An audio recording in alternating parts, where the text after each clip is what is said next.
Здравейте, аз съм Гергана. Аз съм Ева. Днес ще ви покажем нашият начин за мост отгоре. И за да можете този начин, трябва да можете и мост отдолу. Така, и също така ще ви покажем две лесни упражнения за шпагат. Така, нека да започваме. Изправете се, сложете лявата ръка на пода. И през това време дясната се завърта и лявата също се завърта. И така правите мост. Това е лесен и удобен начин за тези, които не могат другият начин, защото и аз не го мога. Така. И това според мен е много полезно.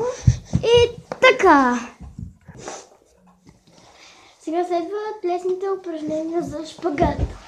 Така. Десният ви крак трябва да е свит, ето така. Левият да е опънат назад. Така стоите около 10 секунди. Така. След това сменяте краката. Още веднъж. Нали 10 секунди каза.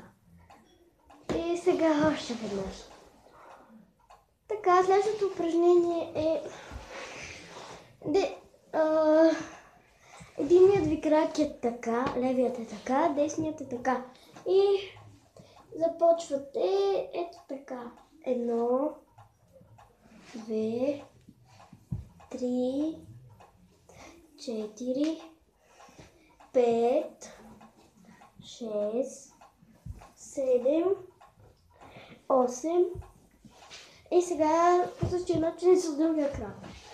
1, 2, 3, 4, 5, 6, 7, 8.